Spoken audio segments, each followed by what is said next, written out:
여러분 안녕하셨습니까? 양영태 TV의 양영태입니다. 이재명이가 국방장관을 이제 탄핵시키자.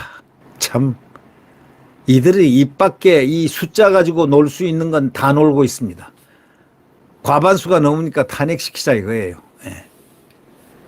임성근, 이상민 사례로 본 이종섭 탄핵은 무리수다라는 데일리안의 기사가 아주 눈길을 끕니다. 예. 이종섭 국방부 장관에 대한 더불어민주당의 탄핵소추안에 제동이 딱 걸렸습니다. 이 장관이 전격적으로 좋아 그만두겠어 사의를 표명하면서 사실상 탄핵을 시키려던 실익이 없어졌습니다. 이익이 없어졌다 이겁니다. 그러나 국회 다수당의 탄핵 남발이 국정 공백 초래는 물론이고 나아가 대통령 인사권까지 침해할 수 있다는 지금 우려가 나오고 있습니다. 만약에 이것이 대통령 인사권을 이 침해를 상습적으로 한다면 비상대권을 발동해서 이들을 제압을 하고 무력화시킬 수밖에 없는 그런 입장으로 점점 치닫고 있는 겁니다. 이 윤재호 국민의힘 원내대표는 원내대책위에서 이렇게 얘기했습니다. 국회의 그 탄핵권은 정부의 위법이 명백할 경우에 이거를 견제하기 위해서 입법부의 최우수단으로 마련된 것인데 야당이 좀 불리할 때마다 계속 국면 전환용으로 이 탄핵을 쓰라고 준 게 아닌데 이 탄핵의 원뜻도 모르고 이 짓을 하고 있다는 이런 신랄한 비판을 했습니다. 하루도 자리를 비워서는 안 되는 국방부 장관을 탄핵을 해가지고 기어이 안보 공백 사태를 만들려고 하는 그것 자체가 기가 막히다는 얘기죠. 네. 대통령과 국무위원 등에 대한 국회의 탄핵소추는요, 헌법 65조에 있습니다. 직무집행에 있어 헌법이나 법률을 위배한 때로 이렇게 되어 있습니다. 위배한 때. 헌법이나 법률을 위배한 때. 이게 요건이 되는데 다만 단순 위반이 아닌 공직자의 파면을 정당화할 정도로 중대한 법 위반이 있어야 한다는 게 헌법재판소에 확립된 판례입니다. 그게. 그러니까 공직자의 파면을 정당화할 정도로 중대한 법 위반이 있어야 한다는 게 헌법재판소 확립된 판례인데 의결은 대통령에 대한 탄핵소추의 경우 제적의원 3분의 2 이상이지만 그 밖에 국무총리나 국무위원은 과반 찬성으로 가능한 겁니다. 그러니까 이들이 과반수가 이 야당들하고 합치면은 과반수를 넘어갈 때니까 300석이니까 150석이 넘으니까 자기들이 자신이 있다니까 껐떡하면은 이거를 전과의 보도처럼 꺼내들고 완전히 굿을 치고 있습니다. 문제는 국무위원에 대한 탄핵의 의결 정족수가 과반이다 보니까 151석 다수당이 언제든지 추진할 수 있다는 점입니다. 물론 정치적 후폭풍, 여론 악화 등으로 국민들에게 지탄을 받은 역대 정당들이 몇몇 정당들이 있습니다. 탄핵 추진을 그래서 절제할 수밖에 없는 사정입니다. 자기들이 훌륭해서 절제하는 게 아니고 이 탄핵을 하고 나면 그 대신 후폭풍을 두드려 맞는다. 바로 이것 때문에 무서워서 못했는데 그러나 이 민주당은 뭐 생각, 자성, 뭐 이 성찰 이런 게 없습니다. 정쟁이 극에 달할 경우에 자기는 맘대로 휘두르길 수 있다. 이런 선례를 이미 만들었지 않습니까? 이상민 장관 보십시오. 근데 X 됐죠. 헌법재판소에서 NO. 이상민 장관 복귀했죠. 네. 임성근 판사 보십시오. 대법원장이 집어 던졌지 않습니까? 탄핵판에다가 민주당이 달라고 그래서 탄핵시키라 그래가지고 달라고 그래서 같이 둘이 화합을 하고 밀담을 해가지고 딱 그냥 임성근 판사를 생사람을 잡으러 탄핵판에다 집어 던진 김명수 그리고 그걸 받아들여서 탄핵을 시킨 민주당 그리고 거기서 뭡니까? 다 X가 됐지 않습니까? 다 X가 됐지 않습니까? 탄핵을 못 시켰죠. 헌법재판소에서 기각, 각하 뭐 이런 게 나왔죠. 그러니까 민주당 정신 차려야 됩니다. 실제 민주당은 지난 2월 8일 이상민 행안부 장관에 대해서 탄핵소추안 가결 강행했잖아요. 정치적 책임을 떠나서 이태원 참사 대응 과정에서 헌법과 법률 위반이 드러난 게 없었음에도 밀어붙였습니다. 국무위원에 대한 최초의 탄핵소추였습니다. 대한민국 역사상 최초의 탄핵소추였습니다. 헌법재판소는 재판관 전원 일치 의견으로 기각해버렸습니다. 결정이 나오기까지 6개월 동안 행안부는 초유의 장관 공백 사태를 맞았습니다. 이 값은 바로 이재명이가 책임을 져야 됩니다. 근데 이런 이재명을 안 만나준다고, 자기들 대표를 안 만나준다고 찡찡거리는데, 찡찡거리는 배경에는요, 당신들은 국정 파트너 행동을 단 한 번도 한 적이 없다는 사실을 잘 알아야 됩니다. 국정에 참여해서 국정의 파트너로서 할 마음의 자세부터 시작해서 아무것도 없습니다. 무조건하고 까대기하고 정권을 탄핵시키자부터 처음 시작한 자들이니까 국민에 의해서 뽑힌 대통령을 끌어내릴 생각부터 먼저 하니까, 또 이재명 입으로 또 그랬잖아요. 끌어내리자. 예, 끌어내리자 했지 않습니까? 이런 자가 지금 단식하고 있습니다. 진짜 단식을 뭐 했는지 안 했는지 그건 우리는 모릅니다. 안 봤으니까 모르죠. 그 먹는 거, 그러나 의심 가는 사례는 있죠. 왜 절반 출퇴근 단식을 합니까? 단식하려면 깨끗하게 공공적으로 이해가 되게끔 단식을 하라 이거예요.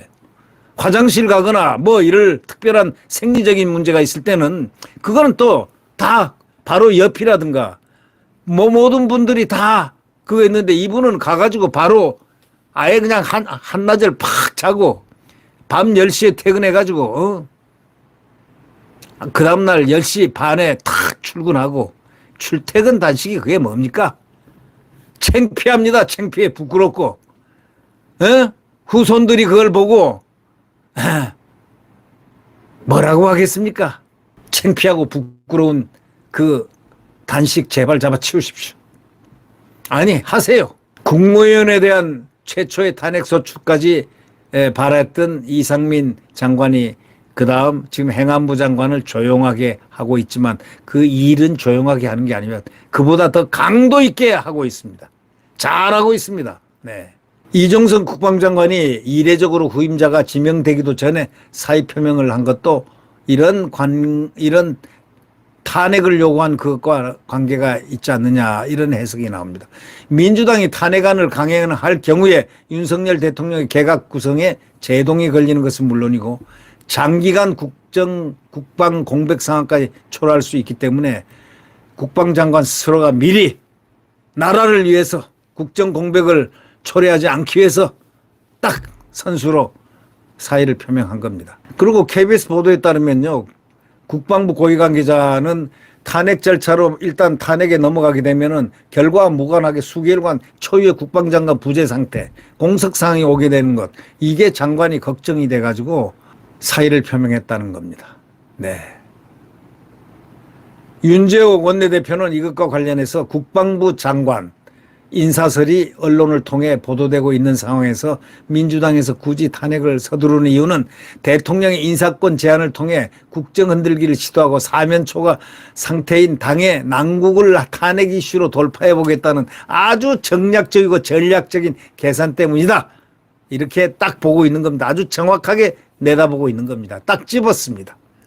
이철규 사무총장도 거대 의석을 앞세워가지고 탄핵소추안을 강행해봤지만은 헌법재판사 재판관 9명의 전원일치 의견으로 기각됐던 불법 탄핵 전례를 벌써 잊었냐 하면서 이재명의 불체포 특권을 보장하자고 온갖 억지를 부리더니 이제 이번에는 안보 공백이 발생하든 말든 이재명 하나 지키자고 국민의 안전을 무방비 상태로 방치하겠다는 그것과 뭐가 다르냐라고 항변했습니다. 임성근 부장판사에 대해서도 탄핵소추를 강행했던 전력이 있는 이 정권 민주당입니다. 임판사 임기가 만료돼서 소위 이익이 없다, 탄핵의 근거가 된 재판관의 의혹이 1심에서 무죄 판결을 받았음에도 다수의 힘으로 관철시켜서 탄핵을 시켰습니다. 그러나 이것도 법관에 대한 최초의 탄핵입니다. 장관에 대해서도 최초의 탄핵이었습니다. 이들은 탄핵당입니다. 그러니까 이 당이 탄핵을 당해야 되는, 국민에게 탄핵을 당해야 되는 당이 아니겠습니까? 헌법재판소에서 전부 다 기각 각하해버렸잖아요. 그건 뭐냐? 말도 안 되는 짓들을 했기 때문에 그런 결과가 나온 겁니다. 그러면은 그들은 그냥 가만두느냐? 국민들이 심판을 해야 됩니다. 이 탄핵당을 입만 열면 탄핵당, 이 숫자 가지고 탄핵당, 이들을 꼭 국민의 국회의원으로 선택해야 되겠습니까? 국민들을 바보로 하는 그런 행동을 하는 그러한 정당에는 절대로 투표를 해서는 안 된다는 것. 그게 원론입니다. 국민을 바보로 하는 그런 정당에는 투표를 해서는 큰일 난다. 나라 망하는 거다. 그렇게 얘기를 하고 싶습니다. 그리고 이들은 뭘 모르고 있어요. 대통령 비상대권이 있다는 사실을 모르고 함부로 껐떡대고 있는데 그것도 잘 알고 있어야 돼요. 다만 대통령이 점잖으셔서 지금 참고 있는 것이지 나쁜 짓을 하거나 못된 짓을 하거나 해도 막을 힘이 없어서 가만히 있는 게 아니다라는 분명한 사실을 똑똑히 알아야 될 겁니다. 어려운 와중에 문재인 정권이 저질러 놓은 그 국가 안보의 공백, 외교의 공백, 산업의 공백, 국가 민생의 공백을 지금 대통령이 나서가지고 지금 세계 방방곡곡을 돌아다니면서 수십조 원을 지금 이 대한민국에 끌어내고 있습니다. 얼마나 좋습니까? 이 국가 안보는 한미일이라는 독특한 그 안보 블록을 만들어서 이 지금 푸틴이 김정은 만나고 하는 것도 다 그것 때문에 만나는 겁니다. 지금 무서워서 대한민국이 무서워서 만나는 거예요. 한미일이 무서워서 만나는 겁니다. 예, 한미일은 바로 문재인 정권 바로 그 시점에서 지금 한미일 이 동맹은요, 세 개의 블록으로 격상했습니다. 격상 정도가 아니고 점핑했습니다. 오히려 세계에서 이 블록에 대해서 굉장한 두려움을 갖고 있습니다. 중국도 이제 손을 내미는 형국 아닙니까? 한국하고 이건 같이 잘 해야 되겠다. 이런 생각을 중국이 지금 머리를 쓰고 있는 듯한 그런 느낌을 우리는 지울 수가 없습니다. 그렇게 배짱이 좋습니다. 윤석열 대통령은. 한다면 하는 겁니다. 그게 외교의 원칙이고 국가 안보의 원칙이고 헌법의 원칙이다. 그게 원칙대로 간다. 법과 원칙에 따라서 국민을 바라보고 간다는 후보자 시절에 그의 약속 그대로 그는 가고 있는 것입니다. 결국 이번 총선에서 좀 미운 이번에 선거에서만은 국민의힘을 다 찍어줘야 됩니다. 200석을 만들어가지고 저들이 잘못 만들어 놓은 법 있지 않습니까? 검수완박이나 공수처법이나 모든 법들을 전부 양국법이니 간호사법이니 전부 나쁘게 해놨잖아요. 이걸 갖다가 다 원점으로 갖다 놓으려면 169석 이상은 해줘야 되는 겁니다. 즉 200석을 국민의힘에 몰아줘서 대한민국이 발전할 수 있는 그 틀을 국민 여러분이 꼭 만들어줘야 되겠다. 그것은 국민의 도리다. 이렇게 생각합니다.